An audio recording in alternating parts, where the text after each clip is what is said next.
अब mental math person course कक्षा 8 का अगला भाग कर लेते हैं। मैं हूं हरी सर और आप देख रहे हैं मेरा YouTube channel maths with Hari sir, special Hindi medium के बच्चों के लिए। आइए क्या कहता है अगला भाग देखते हैं। और प्रश्न नंबर 31 यहाँ पर बच्चों देखिए ये रहा, ठीक है। आइए पहले पढ़ेंगे इसको ध्यान से। एक पुस्तक का 2/3 भाग पढ़ने के बाद कुल 20 पन्ने शेष बचे, बताइए कि पुस्तक में कुल कितने पन्ने हैं। अब ऐसा अगर प्रश्न आपके सामने आ जाए तो आपको क्या करना है, इसमें पूछा है पुस्तक में कुल कितने पन्ने, तो x मान लो, माना पुस्तक में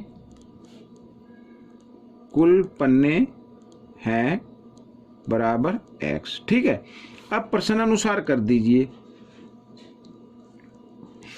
क्या कहा, एक पुस्तक का 2/3 भाग पढ़ने पर, यानी x का 2/3 भाग पढ़ने पर, ठीक है ना, पढ़ने के बाद 2/3 पढ़ने के बाद कुल 20 पन्ने शेष बचे। अब इसको पहले मैं गुणा कर लेता हूँ, 2x/3, यानी ये भाग हमने पढ़ लिया, ठीक है। और किस में से पढ़ लिया, कुल पन्नों में से पढ़ लिया। अब यहाँ पर बच्चों कुल पन्ने हमारे कितने हैं, x हैं।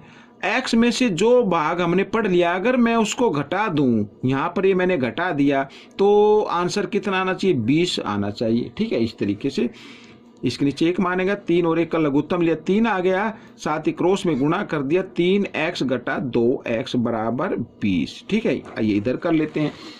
अब 3 में से 2x घटा देंगे, एक ही x आएगा बराबर 20, और 3 इधर भाग में इधर आकर ये गुणा में आ गया, तो x बराबर 20 या 60, यानी उस पुस्तक में कितने पन्ने हैं, 60 पन्ने हैं, ठीक है। माना पुस्तक में कुल पन्ने हैं x का मान कितना है, 60, तो पुस्तक में कितने पन्ने हो गए, 60 हो गए। ये आपका उत्तर बन गया, ठीक है।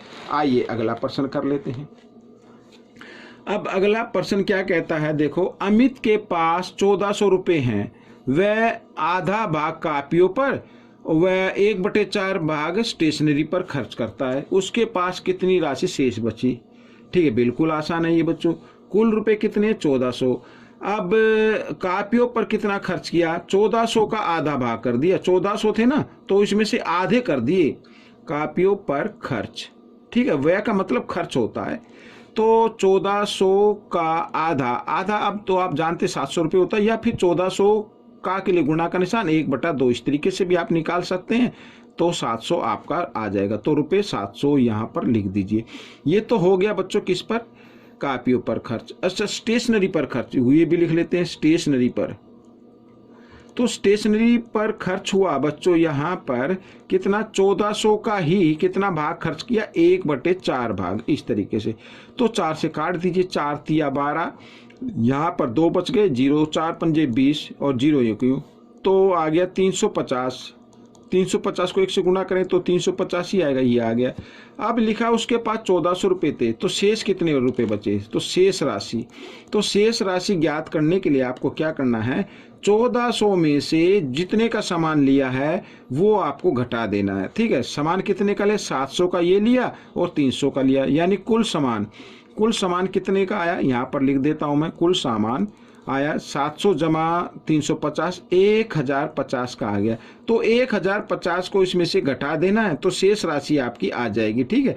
तो 0 यू क्यों, 10 में से 5 गए 5, यहाँ पे रह गया 3, तो 350 रुपये बच्चों आपके बच गए, ठीक है। उसके शेष कितने बचे अमित के पास, 350 रुपये, ये आपका उत्तर बन गया। अब प्रश्न नंबर यहाँ पर 33 कर लेते हैं। तो प्रश्न नंबर 33 में क्या कहता है, 1 लीटर पेट्रोल की कीमत 175 रुपये है, तो 3 से ही 1/5 लीटर की कीमत क्या होगी, बहुत ज़्यादा होगी, पेट्रोल ज़्यादा तो ज़्यादा कीमत आएगी। तो बिल्कुल आसान, 1 लीटर पेट्रोल की कीमत इस तरीके से आपको करना है, बराबर रुपये कितना, 175। अब इसको बदल लो आप किस में, भिन्न संख्या में बदल लो, मिक्स नंबर है ना, तो 5 तिया 15 और 1 16, यानी 16/5 लीटर पेट्रोल की कीमत तो कितनी होगी, ज़्यादा होगी, तो ज़्यादा के लिए क्या कर देना, गुणा कर देना, इस तरीके से ऐसे, ठीक है। 5 से अंश से हर कट जाता, तो 5 एकम 5, यहाँ पर 5 तिया 15, 5 पंजे 25 इस तरीके से कट गया। अब 16 को 35 से गुणा करना है। 16 को पहले 5 से कर दीजिए। 16 पंजे 80, 80 की 0 हासिल 8, 16 तिया 48, 48 और 8 56, तो 560 रुपये आ गया बच्चों यहाँ पर। ठीक है, ये आपका उत्तर बन गया। अब प्रश्न नंबर 34 कर लेते हैं बच्चों। यहाँ पर देखो, ये भी आसान है। लिखा है यदि एक जैसी 6 शर्ट 15 मीटर कपड़े से बनाई जा सकती हैं तो एक शर्ट बनाने में कितना कपड़ा लगेगा। ठीक है, ये हमें बताना है। तो हमें करना क्या, कुल कपड़ा, यहाँ पर देखिए कुल कपड़ा कितना है 15 मीटर। ठीक है, और कुल शर्ट कितनी है, यहाँ पर वो भी लिख लेते हैं। कुल शर्ट कितनी है, 6 है।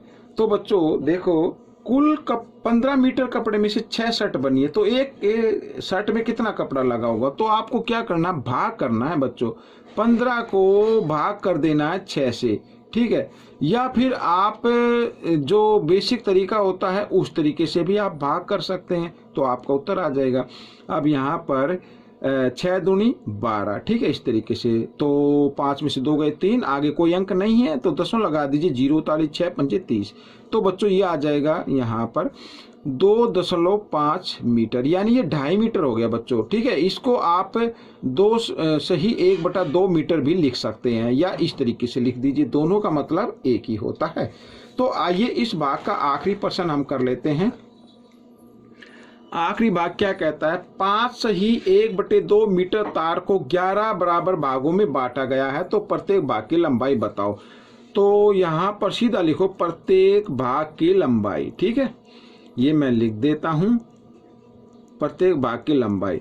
तो इसको कितने भागों में बांटा गया है, 11 में। तो इसको पहले हम क्या करते हैं, भिन्न में बदल लेते हैं। 2 को 5 से गुणा किया, 2 पंजे 10 और 11, यानी 11/2 मीटर तार है। इसको बांट दिया गया है 11 बराबर भागों में।